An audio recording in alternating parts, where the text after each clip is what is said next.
Welcome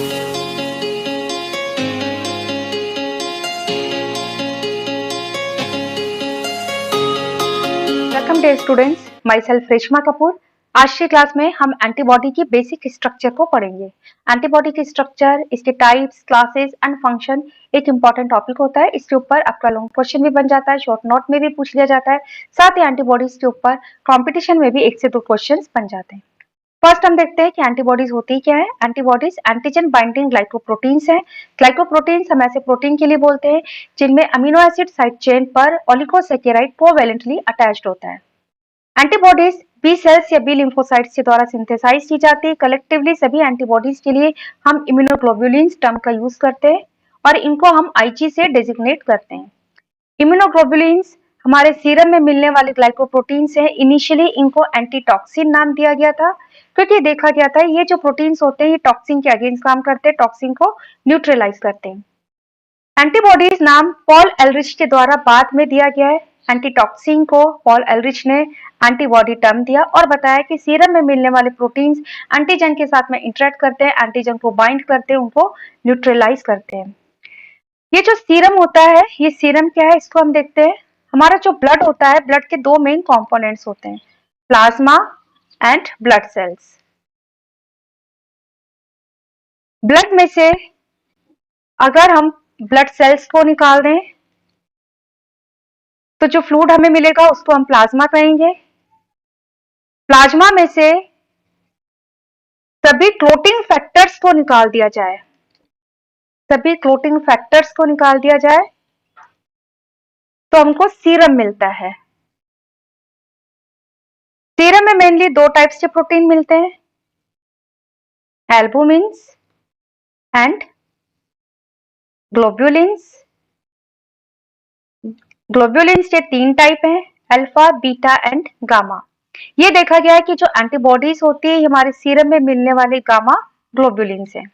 antibody जो B sales के द्वारा सिंथेसाइज्ड होती है, B cells billions of antibody को सीक्रेट कर सकती है। इन एंटीबॉडीज में अलग अलग एंटीजन को पहचानने के लिए डिफरेंट एंटीजन बाइंडिंग साइट्स होती हैं। बी सेल्स के द्वारा जो एंटीबॉडी बनती है वो membrane bound and secretory type की होती है। बी सेल जब मैच्योर होती है तो मैच्योर होने पर फर्स्ट जो एंटीबॉडी बी सेल की सरफेस पर बनती है वो आईजीएम होती है। यह आईजीएम एंटीबॉडी एंटीजन को रिकॉग्नाइज करने के लिए एज ए रिसेप्टर काम करती है, इसलिए इस एंटीबॉडी को हम बी सेल रिसेप्टर भी कहते हैं। बी सेल जब स्प्लीन में जाती है तो स्प्लीन में बी सेल के ऊपर एक और एंटीबॉडी बन जाती है आईजीडी टाइप की। तो जो ये एंटीबॉडीज हैं जो कि बी सेल की सरफेस पर बन रही है, मेम्ब्रेन बाउंड होती है। बी सेल आगे जाके मैच्योर होगी, क्लोन्स बनाएगी, इनका डिफरेंशिएशन होगा एंड बी सेल के डिफरेंशिएशन से 2 टाइप्स की सेल्स बनती हैं, plasma cells and memory cells. Memory cells में एंटीजन के अगेंस्ट मेमोरी को स्टोर करके रख लिया जाता है और ये जो प्लाज्मा सेल्स होती है इससे एंटीबॉडी सीक्रेट होती है। सीक्रेटरी एंटीबॉडीज जो प्लाज्मा सेल्स के द्वारा सीक्रेट होंगी। फर्स्ट एंटीबॉडी जो प्लाज्मा सेल सीक्रेट करती है वो आईजीएम होती है। किसी भी एंटीजन के अगेंस्ट जो फर्स्ट एंटीबॉडी सीक्रेट की जाती है वो आईजीएम होती है। प्लाज्मा सेल के द्वारा ही आईजीएम के साथ में आईजीडी एंटीबॉडी सीक्रेट की जाती है। एंटीजन के ऊपर डिफरेंट टाइप्स के इम्यूनोलॉजिकल रिस्पॉन्स के लिए प्लाज्मा सेल के द्वारा क्लास स्विचिंग से 3 और एंटीबॉडी सीक्रेट की जाती है, आईजीजी, आईजीए एंड आईजीई। तो इस तरह से बी सेल्स के द्वारा या प्लाज्मा सेल्स के द्वारा 5 टाइप्स की एंटीबॉडी सीक्रेट होती है। इसमें आपको ध्यान रखना है ये जो antibody IgG, IgA and IgE, in antibody के सीक्रेशन के लिए क्लास स्विचिंग की जरूरत होती है। तो बी सेल्स के द्वारा मेन 5 टाइप्स की एंटीबॉडी सीक्रेट की जाती है। ये 5 टाइप्स की एंटीबॉडी 10⁻14 टाइप्स के एंटीजन को रिकॉग्नाइज कर सकती है। इतने एंटीजन को रिकॉग्नाइज करने के लिए इन एंटीबॉडीज के पास में डिफरेंट एंटीजन बाइंडिंग साइट होती हैं। एंटीबॉडीज हमारी ह्यूमोरल इम्यूनिटी के लिए रिस्पॉन्सिबल होते हैं। हमारे ह्यूमोरल इम्यूनिटी के मेन कंपोनेंट्स होते हैं एंटीबॉडी। इसलिए एंटीबॉडीज के द्वारा जो इम्यूनिटी जनरेट की जाती है उसे हम antibody mediated immunological response and antibody mediated immunity भी कहते हैं। अब हम देखते हैं कि एंटीबॉडी की स्ट्रक्चर कैसे होती है। एक एंटीबॉडी के मॉलिक्यूल में 4 पॉलीपेप्टाइड चेन्स होती हैं। ठीक है, एक एंटीबॉडी का मॉलिक्यूल 4 पॉलीपेप्टाइड चेन्स का बना होता है। हेट्रोटेट्रामर होता है, लेकिन ये जो 4 पॉलीपेप्टाइड चेन्स है ये 2 टाइप की होती है, इसलिए जो मॉलिक्यूल है ये प्रोटोडाइमर कहलाता है। ठीक है, प्रोटो मीन्स टाइप, तो कितने टाइप्स की पॉलीपेप्टाइड चेन है? 2 टाइप्स की पॉलीपेप्टाइड चेन होती है, इसलिए इसको प्रोटोडाइमर कहते हैं। 2 आइडेंटिकल हैवी चेन्स होती हैं एंड 2 आइडेंटिकल लाइट चेन्स होती हैं। इनको हम H2 एंड L2 से डेजिग्नेट करते हैं, H2 L2 से लिखते हैं।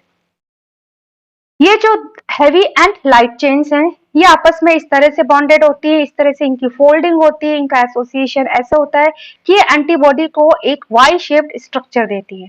तो एंटीबॉडी का मॉलिक्यूल वाई शेप्ड दिखाई देता है। ये है एक हैवी चेन,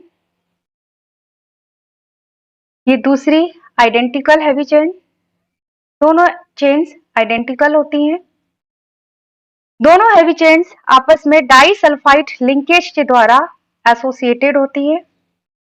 इसी तरह 2 लाइट चेन्स होती हैं। लाइट चेन में नंबर ऑफ अमीनो एसिड कम होता है, इसलिए इनका मॉलिक्यूलर वेट भी कम होता है, लेंथ भी कम होती है। ये 2 लाइट चेन्स हैं। लाइट चेन ये हैवी चेन के साथ में डाइसल्फाइड लिंकेज के द्वारा एसोसिएटेड होती है। इस तरह से एंटीबॉडी का एक वाई शेप्ड मॉलिक्यूल बनता है। ये जो वाई शेप्ड मॉलिक्यूल बन रहा है ये पॉलीपेप्टाइड चेन की फोल्डिंग से बन रहा है। एक एंटीबॉडी की स्ट्रक्चर को हम इस तरह से ड्रॉ करते हैं। तो फर्स्ट हम एंटीबॉडी की एक बेसिक स्ट्रक्चर में कौन कौन से पार्ट्स हैं, कौन कौन से रीजन है, इसको समझ लेते हैं। देन फिर हम डिटेल में एंटीबॉडी की स्ट्रक्चर को पढ़ेंगे। ये एंटीबॉडी की एक हैवी पॉलीपेप्टाइड चेन है और ये दूसरी हैवी पॉलीपेप्टाइड चेन है। ये हैवी चेन का एन टर्मिनस, ये इसका सी टर्मिनस, ये दूसरी हैवी चेन का एन टर्मिनस और ये सी टर्मिनस है। दोनों हैवी चेन्स आपस में डाइसल्फाइड लिंकेज के द्वारा एसोसिएटेड है। ये है डाइसल्फाइड लिंकेज। ये जो डाइसल्फाइड बॉन्ड बन रहा है ये 2 चेन्स के बीच में बन रहा है, इसलिए इसको हम इंटर पॉलीपेप्टाइड लिंकेज और इंटर चेन लिंकेज भी कहते हैं। ठीक है, क्योंकि 2 चेन्स के बीच में बन रहा है। ठीक है, इस तरह से ये दोनों चेन्स आपस में स्टेबलाइज्ड हो गई। ये 2 लाइट चेन्स हैं। दोनों लाइट चेन्स आइडेंटिकल होती है। ये लाइट चेन का एन टर्मिनस, ये इसका सी टर्मिनस, ये दूसरी लाइट चेन का एन टर्मिनस और ये इसका सी टर्मिनस है। दोनों लाइट चेन्स हैवी चेन के साथ ये भी डाइसल्फाइड लिंकेज के द्वारा एसोसिएटेड होती है। ये जो डाइसल्फाइड लिंकेज है ये भी 2 चेन के बीच में बन रहा है, इसलिए भी इंटरपॉलीपेप्टाइड या इंटरचेन लिंकेज होता है। तो इस तरह से एंटीबॉडी का एक वाई शेप्ड स्टेबल मॉलिक्यूल बनता है। ये जो एंटीबॉडी की वाई शेप्ड आर्म्स होती हैं, ये जो 2 आर्म्स हैं, ठीक है, ये एक स्टेम या टेल जैसे पार्ट से जुड़ी हुई हैं। एंटीबॉडी में इस तरह से 2 फ्रेगमेंट्स बन जाते हैं। एंटीबॉडी का आर्म वाला जो फ्रेगमेंट होता है, ये जो दोनों आर्म्स हैं, इस फ्रेगमेंट को हम फैब फ्रेगमेंट कहते हैं। ठीक है, ये एंटीबॉडी का फैब फ्रेगमेंट होता है। 2 फैब फ्रेगमेंट्स होते हैं, एक ये हो गया और एक ये वाला फैब फ्रेगमेंट्स हो गया। ठीक है, तो फैब फ्रेगमेंट्स क्या है? एंटीबॉडी की ये जो वाई शेप्ड आर्म्स हैं। ये जो टेल वाला पार्ट है, स्टेम जैसा पार्ट है जिससे दोनों आर्म्स एसोसिएटेड हैं, इस फ्रेगमेंट को हम एफसी फ्रेगमेंट कहते हैं। तो 2 फैब फ्रेगमेंट होते हैं और एक एफसी फ्रेगमेंट होता है। फैब फ्रेगमेंट ये किसका बना होता है? इसमें 2 heavy chains and 2 light chains होती हैं। ठीक है, ये एक हैवी चेन और एक लाइट चेन ये मिलकर एक फैब फ्रेगमेंट बना रही है और ऐसे इधर भी हैवी एंड लाइट चेन मिलकर दूसरा फैब फ्रेगमेंट बना रही है। ये एंटीजन बाइंडिंग साइट होती है। Fab fragment means fragment antigen binding. इसमें ऐसे रीजन्स होते हैं जो एंटीजन के साथ में इंटरेक्ट करते हैं, एंटीजन को बाइंड करते हैं। तो बेसिकली एंटीबॉडी का ये जो वाई शेप्ड वाला पार्ट है, जो आर्म्स वाला पार्ट है, ये एंटीजन को बाइंड करने के लिए होता है। ठीक है, एंटीजन को ऐसे पकड़ के रखने के लिए होता है। और ये जो स्टेम जैसा टेल जैसा पार्ट है जिसको हम एफसी फ्रेगमेंट कहते हैं, ये एफसी फ्रेगमेंट ये केवल इसमें केवल 2 हैवी चेन्स होती हैं। ये जो फ्रेगमेंट होता है ये एंटीबॉडी की बायोलॉजिकल एक्टिवेशन के लिए जरूरी होता है। एंटीबॉडी की बायोलॉजिकल एक्टिविटी के लिए, उसके इफेक्टर फंक्शन के लिए एफसी फ्रेगमेंट जरूरी होता है। इसके साथ एंटीबॉडी एफसी फ्रेगमेंट के द्वारा ही सेल सरफेस पर मिलने वाले एफसी रिसेप्टर को रिकॉग्नाइज करती है, एफसी रिसेप्टर के साथ में इंटरेक्ट करती है। तो इस तरह से एक एंटीबॉडी में हमारे को दो फ्रेगमेंट्स दिखाई देते हैं। इसी के साथ एक एंटीबॉडी में हमारे को कुछ variable region and constant reason भी दिखाई देते हैं। वेरिएबल एंड कांस्टेंट रीजन क्या है, इनको हम आगे डिटेल में पढ़ते हैं। साथ ही एंटीबॉडी क्या है, एक प्रोटीन है, मीन्स पॉलीपेप्टाइड चेन है जो कि फोल्ड हो गई। तो एंटीबॉडी में हमारे को डोमेन्स दिखाई देते हैं। डोमेन्स क्या होते हैं, ये प्रोटीन पॉलीपेप्टाइड के ऐसे फोल्डेड रीजन है जो कि किसी एक स्पेसिफिक फंक्शन को करेंगे। ठीक है, पॉलीपेप्टाइड चेन फोल्ड होकर डोमेन्स बना लेती है। डोमेन्स में कुछ अमीनो एसिड के रिपीटिंग सेगमेंट्स होते हैं जो कि एक स्पेसिफिक फंक्शन को करते हैं। एंटीबॉडी में हैवी चेन के लिए अगर हम देखें तो एंटीबॉडी की हैवी चेन में 4 डोमेन्स होते हैं। In each heavy chain 4 domains होते हैं and in each light chain 2 domains होते हैं। ठीक है, एंटीबॉडी की हैवी चेन में कितने डोमेन है, 4 डोमेन्स है एंड लाइट चेन में 2 डोमेन्स होते हैं। 4 डोमेन्स में जो एंड टर्मिनस की तरफ डोमेन होता है, ये डोमेन एंटीबॉडी का वेरिएबल रीजन बनाता है। तो ये वेरिएबल रीजन है हैवी चेन के लिए। एंड टर्मिनस के से दूर जो अदर्स डोमेन होते हैं वो एंटीबॉडी के हेवी चेन के कांस्टेंट रीजन को बनाते हैं। तो ये वाला जो रीजन है, ये वाला जो डोमेन है, ये एंटीबॉडी का कांस्टेंट हैवी रीजन हो गया, कांस्टेंट हैवी रीजन। ये वाला भी कांस्टेंट हैवी रीजन और ये वाला भी कांस्टेंट हैवी रीजन। ठीक है, एंटीबॉडी की हैवी चेन में कितने डोमेन है, 4 डोमेन्स है।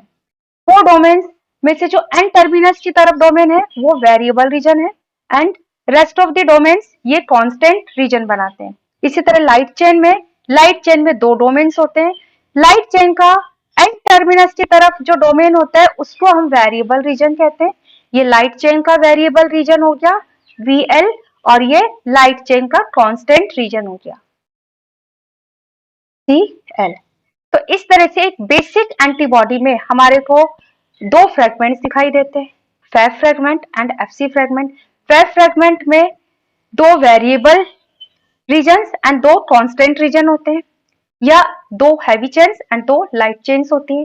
एफसी फ्रेगमेंट में इसमें केवल हैवी चेन्स होती हैं, हैवी चेन्स के कांस्टेंट रीजन होते हैं। अब हम डिटेल में एंटीबॉडी की स्ट्रक्चर को पढ़ेंगे। एंटीबॉडी क्या है, एक प्रोटीन मॉलिक्यूल है। ठीक है, तो प्रोटीन के जो 4 ऑर्गेनाइजेशन होते हैं, फंक्शनल प्रोटीन में जो 4 ऑर्गेनाइजेशन दिखाई देते हैं, primary, secondary, tertiary and quaternary, ये ऑर्गेनाइजेशन हमको एंटीबॉडी में भी दिखाई देते हैं। एंटीबॉडी की प्राइमरी ऑर्गेनाइजेशन या प्राइमरी स्ट्रक्चर क्या है, अमीनो एसिड सीक्वेंस है जो कि एंटीबॉडी के वेरिएबल एंड कांस्टेंट रीजन के लिए रिस्पॉन्सिबल होते हैं। यह एंटीबॉडी में अलग अलग वेरिएबल रीजन्स बनाते हैं, अलग अलग कांस्टेंट रीजन बनाते हैं, जिसके कारण 5 टाइप्स की एंटीबॉडी बनती है। एंटीबॉडी की सेकेंडरी स्ट्रक्चर क्या होती है, एंटीबॉडी की जो प्राइमरी पॉलीपेप्टाइड चेन है ये फोल्ड होगी, फोल्ड होकर ये बीटा प्लेटेड शीट बनाती है। एंटीबॉडी में अल्फा हेलाइसेस नहीं होते, ये आपको ध्यान रखना है। तो एंटीबॉडी की सेकेंडरी स्ट्रक्चर किससे बनी होती है, बीटा प्लेटेड शीट से बनी होती है। एंटीबॉडी की tertiary structure beta pleated sheets और फोल्ड होगी अपने आप में और इस तरह से कॉम्पैक्ट ग्लोब्यूलर डोमेन्स बना लेती हैं। तो डोमेन्स में बीटा प्लेटेड शीट्स होती हैं। एक डोमेन में 2 बीटा प्लेटेड शीट्स आ जाती हैं और ये एंटी पैरेलल अरेंज रहती हैं। तो इस तरह से एक डोमेन किसका बना होता है, 2 बीटा प्लेटेड शीट्स का बना होता है। एंटीबॉडी की क्वाटरनरी ऑर्गेनाइजेशन या स्ट्रक्चर क्या होती है, इसमें heavy chains and light chain से जो डोमेन्स बनते हैं वो आपस में इंटरेक्ट करते हैं, उनमें स्टेबलाइजेशन होता है और इस तरह से एंटीबॉडी का एक फंक्शनल मॉलिक्यूल बनता है। तो इस तरह से एंटीबॉडी में हमको प्रोटीन्स के 4 ऑर्गेनाइजेशन देखने को मिलते हैं। ये जो एंटीबॉडी के डोमेन्स बन रहे हैं जिनको हम इम्यूनोग्लोबुलिन डोमेन्स भी कहते हैं, ये किससे बने हैं, देखो एंटीबॉडी एक पॉलीपेप्टाइड मॉलिक्यूल है। ठीक है, पॉलीपेप्टाइड चेन की फोल्डिंग हुई, फोल्डिंग होकर ये डोमेन्स बना रही है। डोमेन्स किसका बन रहा है?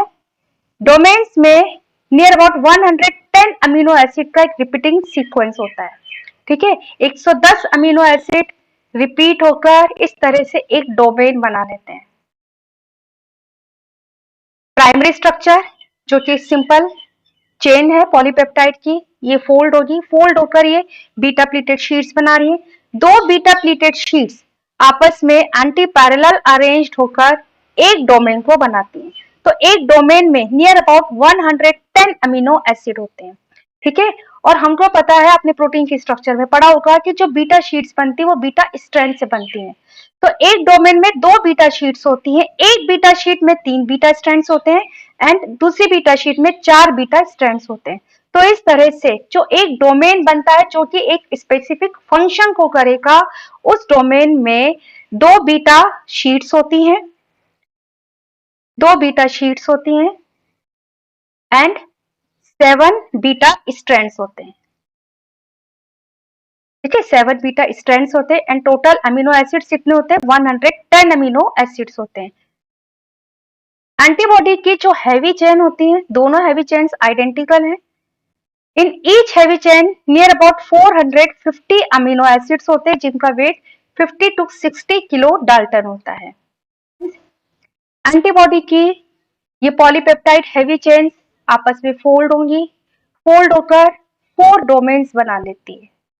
ये हो गया एक डोमेन, ये हो गया दूसरा डोमेन,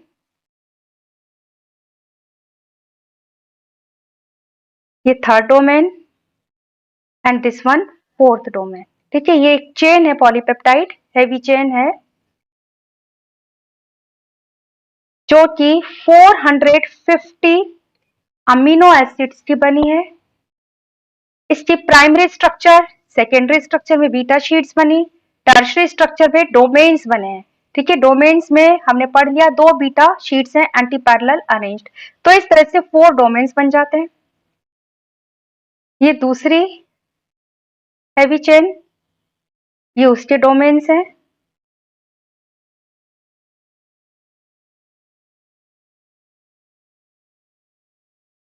तो इस तरह से हैवी चेन के ये डोमेन बन गए। दोनों चेन आपस में कुछ रीजन्स पर डाइसल्फाइड लिंकेज के द्वारा एसोसिएटेड होती हैं। डाइसल्फाइड लिंकेज, ये जो लिंकेज है दो चेन्स के बीच में हो रहा है, इसलिए इसको हम इंटरपॉलीपेप्टाइड लिंकेज कहते हैं। ये जो रीजन्स है जिस पर ये दोनों चेन्स आपस में जुड़ रही हैं, इस रीजन को हम हिंज रीजन कहते हैं। ठीक है, इसको हम हिंज रीजन कहते हैं। ये जो हिंज रीजन है ये 10 से 12, 10 to 12 अमीनो एसिड्स का बना होता है।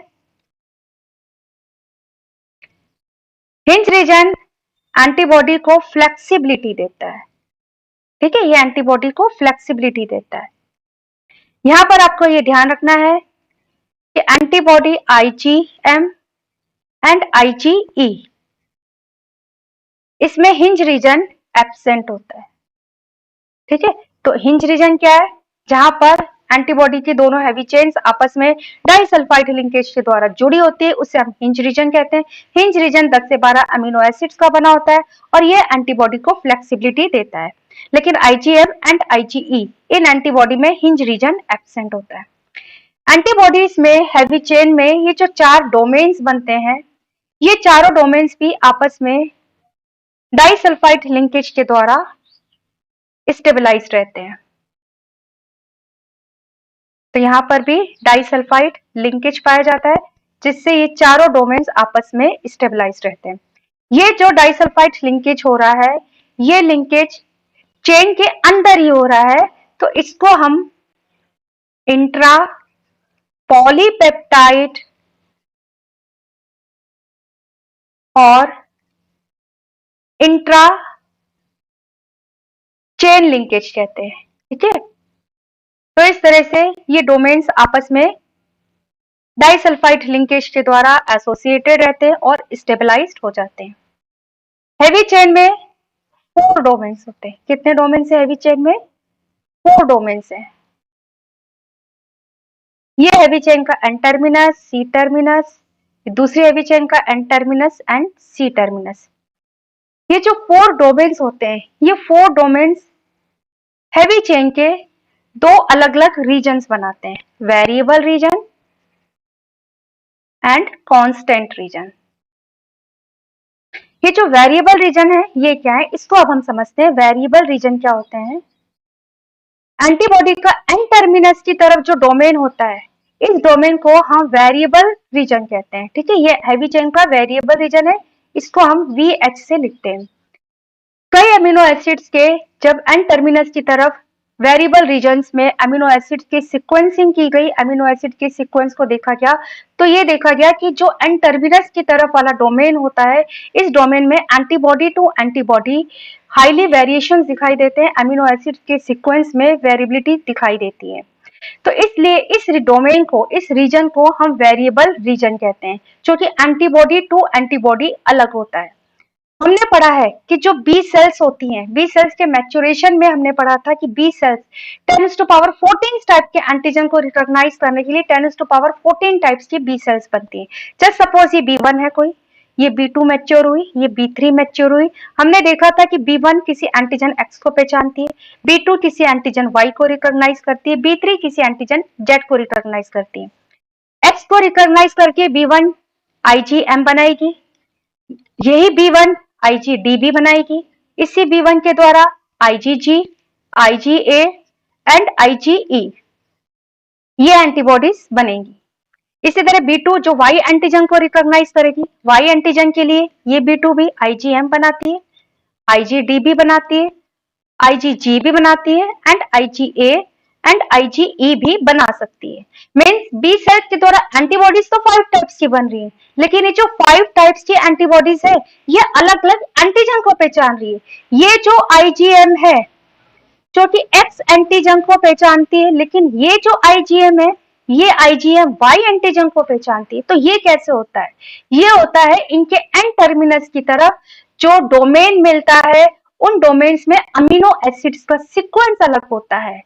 ठीक है, इस अमीनो एसिड्स के अलग सीक्वेंस के कारण ही इस वाले रीजन को, इस वाले डोमेन को हम वेरिएबल रीजन कहते हैं। इसके कारण क्या होता है, बी सेल्स के द्वारा जो एंटीबॉडीज बनती हैं, वो अलग अलग एंटीजन के लिए स्पेसिफाइड हो जाती हैं। ठीक है, तो यहाँ पर एंटीजन को पहचानने के लिए स्पेसिफिक एंटीजन बाइंडिंग साइट्स बनेंगे, इसलिए इन रीजन्स को हम वेरिएबल रीजन्स कहते हैं।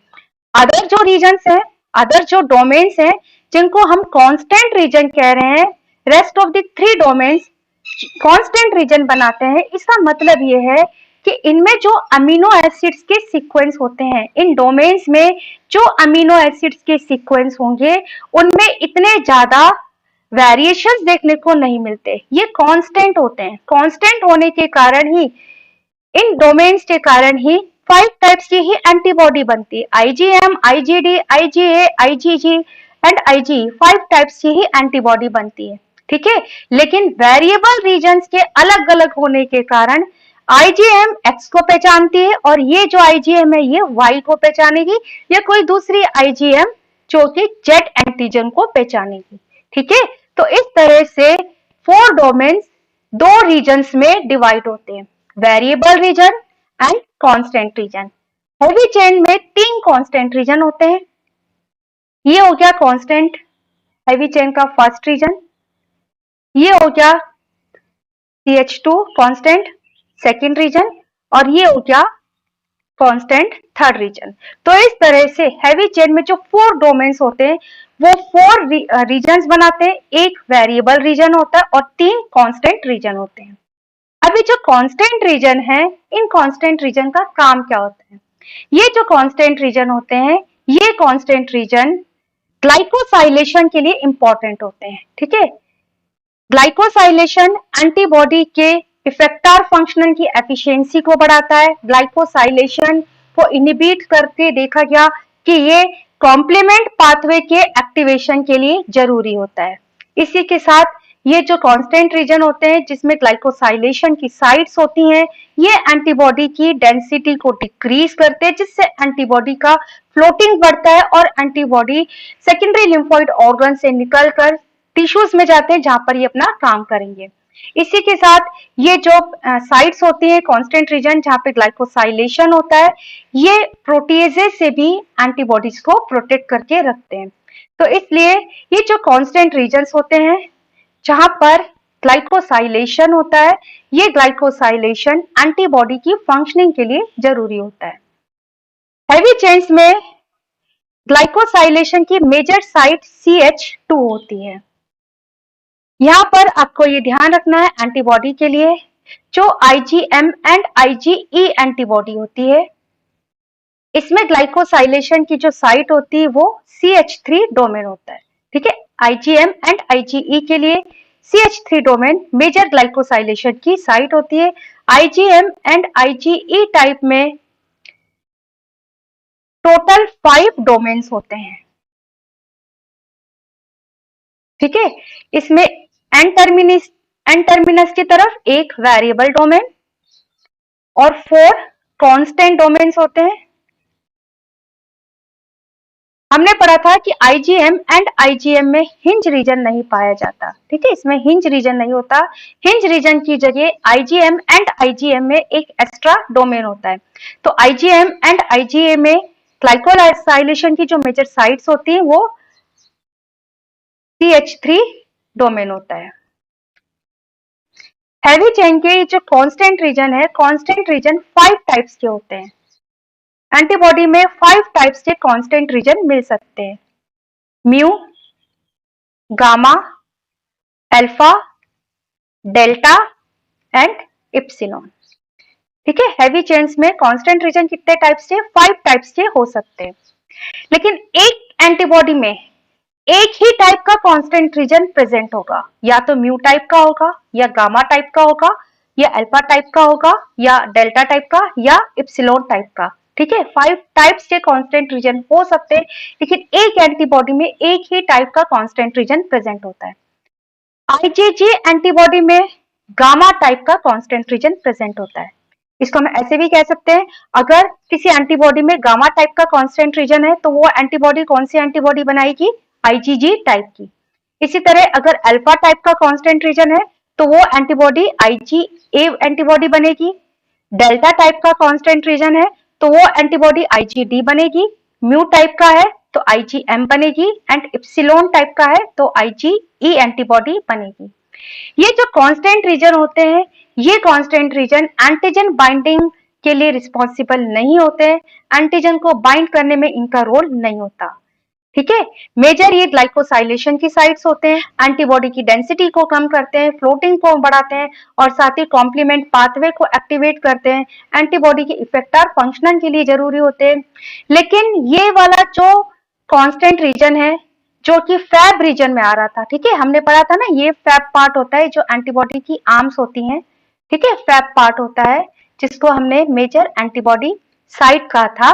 ठीक है, एंटीजन बाइंडिंग साइट का था।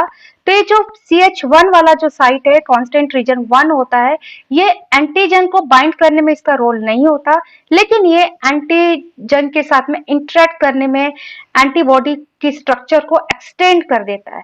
मीन्स ये एंटीबॉडी को एक्सटेंड कर देता है जिससे कि आसानी से एंटीबॉडी एंटीजन के साथ में इंटरेक्ट कर जाती है। तो इस तरह से जो कांस्टेंट रीजन होते हैं वो एंटीजन के साथ में एंटीबॉडी के इंटरेक्ट करने के लिए हेल्प करते हैं, एंटीबॉडी को एक्सटेंड कर देते हैं। एंटीबॉडी में हेवी चेन्स के जो वेरिएबल रीजन्स होते हैं, वेरिएबल रीजन ये एंटीजन बाइंडिंग साइट्स होते हैं। वेरिएबल रीजन्स लाइट चेन के साथ में मिलकर मेजर एंटीजन बाइंडिंग साइट बनाते हैं। लाइट चेन देखें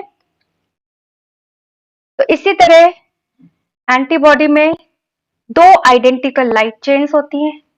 इन लाइट चेन्स में भी 2 डोमेन्स पाए जाते हैं। ये दूसरी लाइट चेन, यहां पर भी ऐसे डोमेन बनेगा और ये भी डोमेन। दोनों लाइट चेन डाइसल्फाइड लिंकेज के द्वारा हेवी चेन से एसोसिएटेड होती है, इंटरपॉलीपेप्टाइड लिंकेज पाया जाता है। इसके साथ ही लाइट चेन के जो डोमेन होते हैं इनमें भी इंट्रापॉलीपेप्टाइड लिंकेज के द्वारा ये स्टेबलाइज्ड रहते हैं। ये लाइट चेन का N एंड ये सी टर्मिनस, ये दूसरी लाइट चेन का एन एंड सी टर्मिनस हो गया। तो इस तरह से यहाँ पर भी दो डोमेन्स हो गए। इसी तरह लाइट चेन में भी एन टर्मिनस की तरफ जो डोमेन होगा वो वेरिएबल रीजन बनाता है, इसको हम वी एल से लिखते हैं, और दूसरा जो डोमेन होता है वो कांस्टेंट रीजन बनाता है, इसको हम सी एल से लिखते हैं। ठीक है, सेम हैवी चेन्स की तरह हैवी चेन्स का जैसे वेरिएबल रीजन था जो अलग अलग एंटीजन को पहचानने के लिए डिफरेंट एंटीजन बाइंडिंग साइट रखता है जिसमें अमीनो एसिड का सीक्वेंस अलग होता है। इसी तरह लाइट चेन में भी एन टर्मिनस की तरफ जो अमीनो एसिड के सीक्वेंस पाए जाते हैं वो वेरिएबिलिटी को दिखाते हैं, इसलिए एंटीबॉडी एंटीजन के लिए स्पेसिफिक हो जाती है। तो ये हो गया लाइट चेन का वेरिएबल रीजन और ये हो गया लाइट चेन का कांस्टेंट रीजन। ये जो लाइट चेन होती है, लाइट चेन में number of amino in each light chain number of amino acid 230 होते हैं। एक डोमेन को बनाने में 110 अमीनो एसिड इसमें भी लगते हैं। ठीक है, चाहे हैवी चेन का डोमेन हो चाहे लाइट चेन का डोमेन हो, हमने पढ़ा है कि डोमेन में 110 अमीनो एसिड का रिपीटिंग सीक्वेंस होता है। तो इस तरह से near about 220 amino acids consume हो जाते हैं लाइट चेन के डोमेन को बनाने में। एंटीबॉडी में लाइट चेन दो टाइप्स की हो सकती है, लाइट चेन कप्पा टाइप की and light chain lambda type की हो सकती है। मेनली जो एंटीबॉडीज होती है, ज्यादातर एंटीबॉडीज में नियर अबाउट 66% एंटीबॉडीज में जो लाइट चेन होती है वो कप्पा टाइप की होती है। 33% एंटीबॉडीज में लाइट चेन लैम्डा टाइप की होती है। इसलिए जो वेरिएबल रीजन है इसको हम ऐसे भी लिख सकते हैं, लाइट चेन का variable region in bracket kappa, means ये बता रहा है कि कप्पा टाइप की लाइट चेन है। ऐसे कांस्टेंट रीजन लाइट चेन का और ये भी कप्पा। तो एक एंटीबॉडी में या तो कप्पा टाइप की लाइट चेन होती है या लेमडा टाइप की लाइट चेन होती है।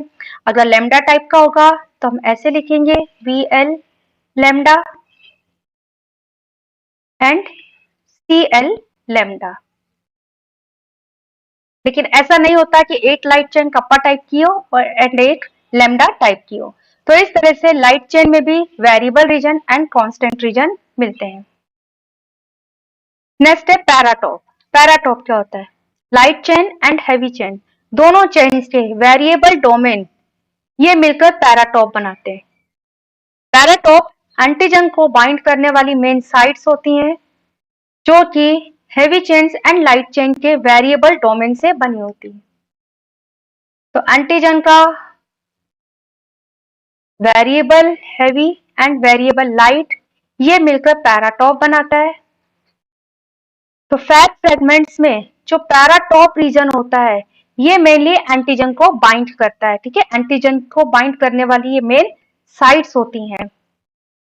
ये देखा गया है कि जो हैवी चेन्स होते हैं पैराटॉप को बनाने में हैवी चेन्स का ज्यादा कंट्रीब्यूशन होता है। हैवी चेन्स बिना लाइट चेन के भी एंटीजन को बाइंड कर सकती हैं, लेकिन इनकी एफिनिटी कम हो जाती है।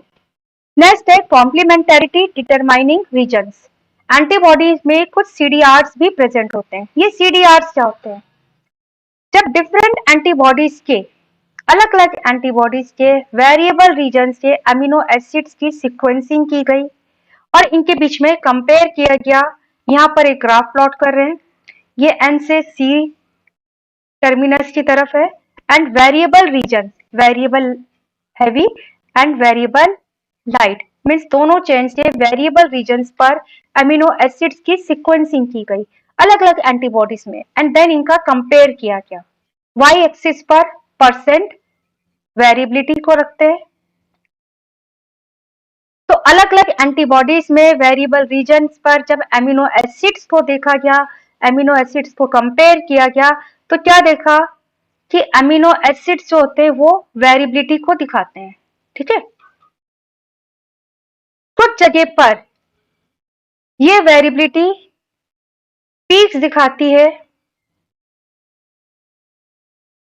इस तरह से पीक्स दिखाई देते हैं, ये वेरिएबिलिटी को दिखा रहे हैं। ठीक है, तो इस तरह से तीन जगहों पर पीक्स दिखाई देती है, मीन्स यहां पर जो अमीनो एसिड का सीक्वेंस है वो हाईली वेरिएबिलिटी को दिखा रहा है, ठीक है।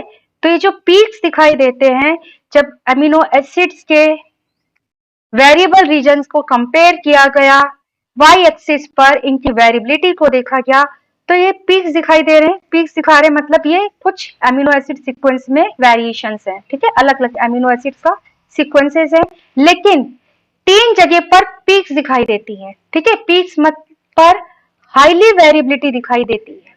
ये जो रीजन्स होते हैं पीक्स वाले, ये हाईली वेरिएबिलिटी को दिखाते हैं। इट मीन्स वेरिएबल रीजन का जो डोमेन होता है, इस डोमेन में 3 ऐसी साइट्स होती है जहां पर कुछ 10 से 15 अमीनो एसिड का एक ऐसा सीक्वेंस आ जाता है जो antibody to antibody highly variations को दिखाता है, हाईली वेरिएबल होता है। इन रीजन्स को हम सीडीआर या कॉम्प्लीमेंटरी डिटरमाइनिंग रीजन्स कहते हैं। ये जो सीडीआर्स होते हैं, इट मीन्स ये वेरिएबल रीजन्स में भी हाईली वेरिएबल रीजन्स हैं, ठीक है। सीडीआर वेरिएबल रीजन्स में भी हाईली वेरिएबल रीजन है और 3 सीडीआर्स होते हैं, एक ये है, दूसरा एंड तीसरा। जो एन टर्मिनस की तरफ होता है उसको हम सीडीआर1 कहते हैं। जो सी टर्मिनस की तरफ वेरिएबल रीजन होगा, हाईली वेरिएबल रीजन, उसको सीडीआर3 कहेंगे, और ये बीच वाला है सीडीआर2। सी टर्मिनस की तरफ जो सीडीआर होता है वो हाईली वेरिएबल होता है, इसलिए इसका पीक जो है वो भी सबसे ज्यादा आता है, ठीक है। सबसे बड़ा पीक होता है इसका, सबसे लॉन्ग पीक होता है।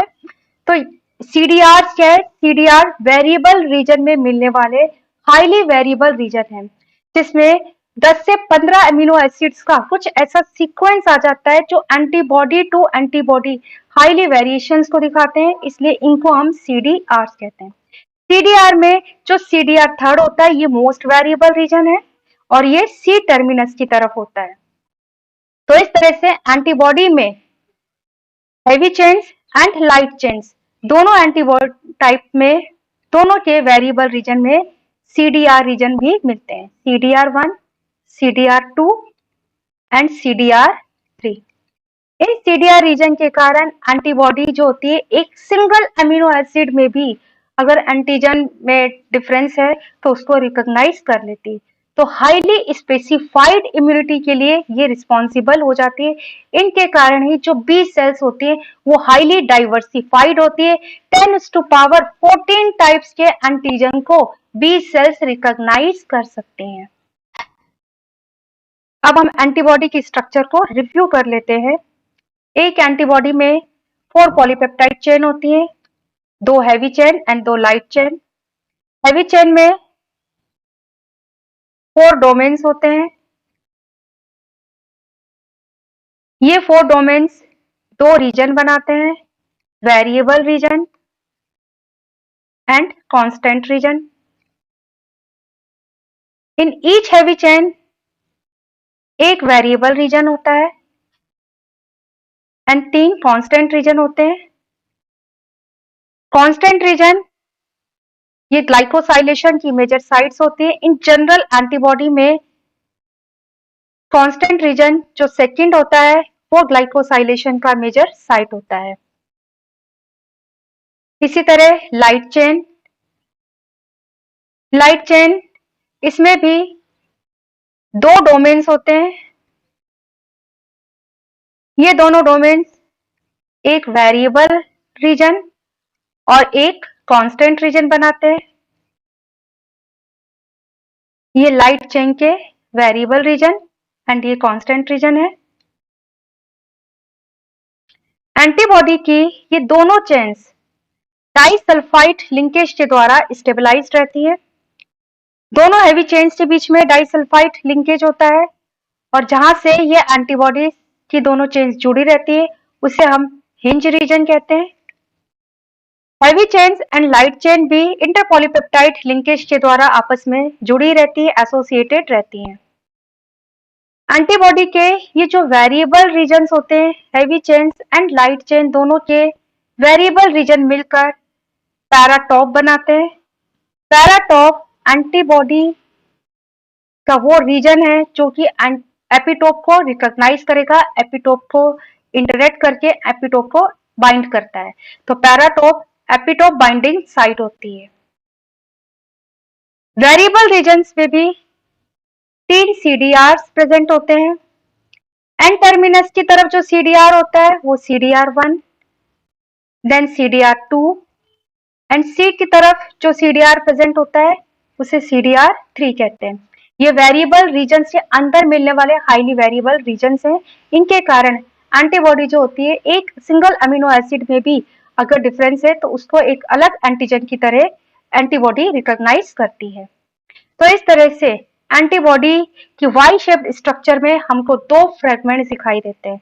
जो ये 2 आर्म्स हैं ये फ्रेगमेंट्स बनाते हैं एंड स्टेम लाइक पार्ट जिससे दोनों आर्म्स जुड़ी हुई हैं ये एंटीबॉडी का FC फ्रेगमेंट बनाते हैं। Fab fragment antigen binding site होती है।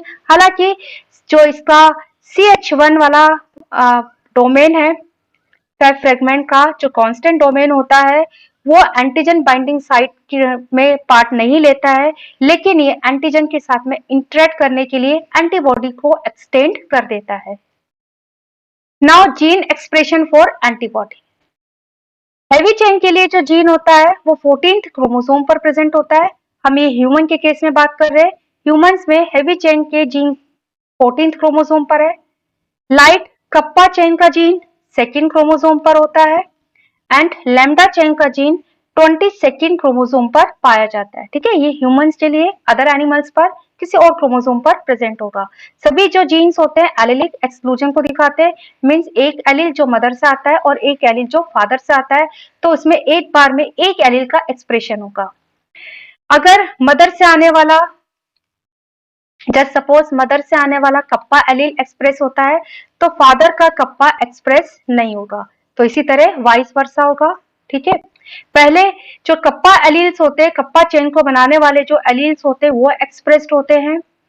एक बार में पहले मदर का कप्पा एक्सप्रेस होगा या फादर का कप्पा एक्सप्रेस होगा। ठीक है, अगर मदर एंड फादर दोनों के ही कप्पा चेन को बनाने वाले एलील्स एक्सप्रेस नहीं होते तब लैम्डा चेन को बनाने वाले जीन्स को चांस मिलता है। तो इसलिए जो एंटीबॉडीज होती है उसमें 66% जो लाइट चेन होती है वो कप्पा टाइप की होती है एंड ओनली 33% जो लाइट चेन्स होती है वो लैम्डा टाइप की होती है, क्योंकि कप्पा एलील्स को ज्यादा चांस मिलता है, पहले चांस मिलता है। ये जो क्रोमोसोम्स हैं ये हमारी बॉडी की सभी सेल्स में, in each and every body cell 14th and 22nd chromosome present होते हैं, मींस उनके ऊपर ये जीन्स भी मिलते हैं। लेकिन इन जीन्स का एक्सप्रेशन एक special B cells, B lymphocytes में होता है। बी लिम्फोसाइट्स में ही इन जीन्स का एक्सप्रेशन होगा जिससे एंटीबॉडीज बनेंगी। ठीक है, तो ऐसा क्यों होता है इसको हम हैवी चेन के बनाने वाले जीन से समझते हैं।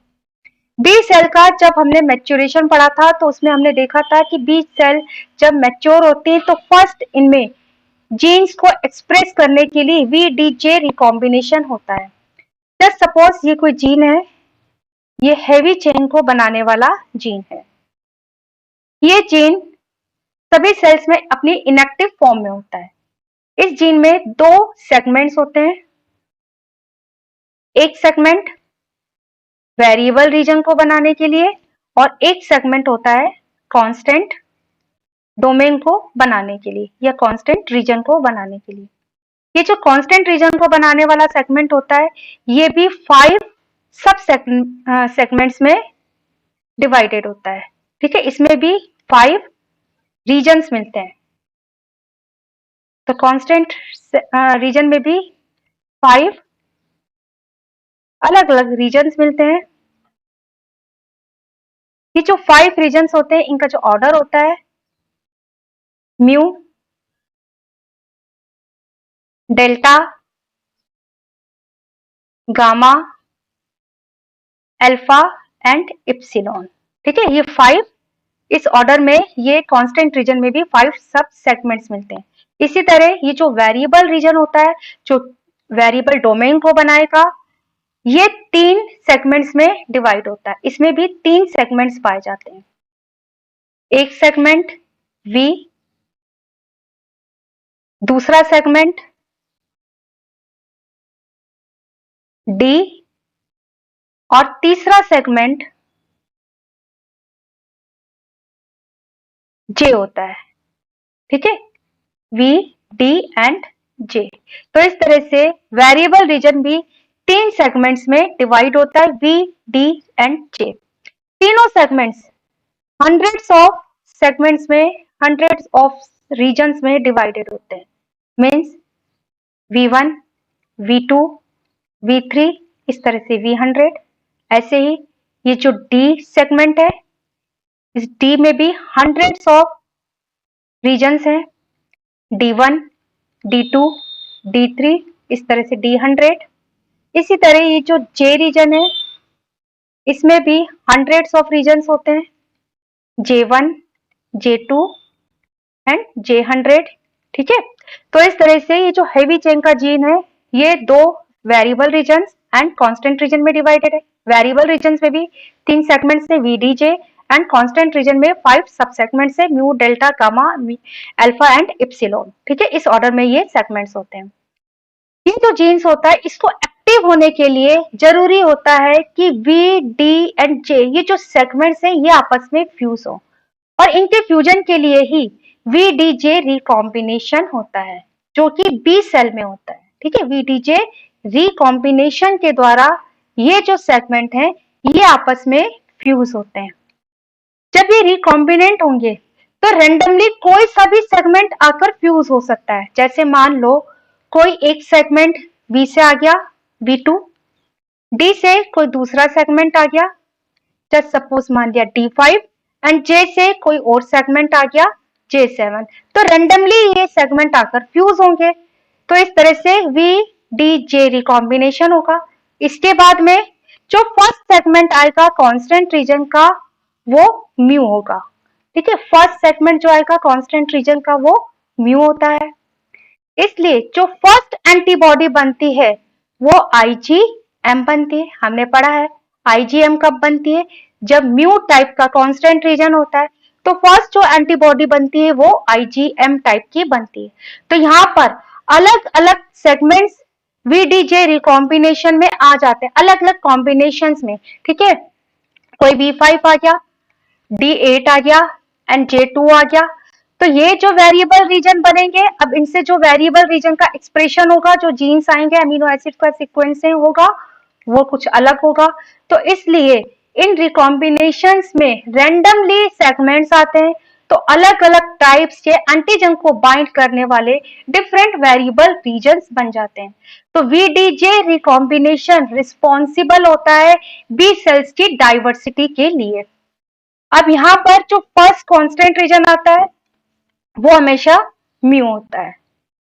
म्यू के बाद में डेल्टा कांस्टेंट रीजन, देन फिर कोई सा भी कांस्टेंट रीजन आ सकता है। अल्फा हो गया, गामा हो गया, इप्सिलोन हो गया। ठीक है, अब जस्ट सपोज हमको कोई IgE एंटीबॉडी बनानी है। ठीक है, तो IgE एंटीबॉडी बनाने के लिए ये जो वेरिएबल VDJ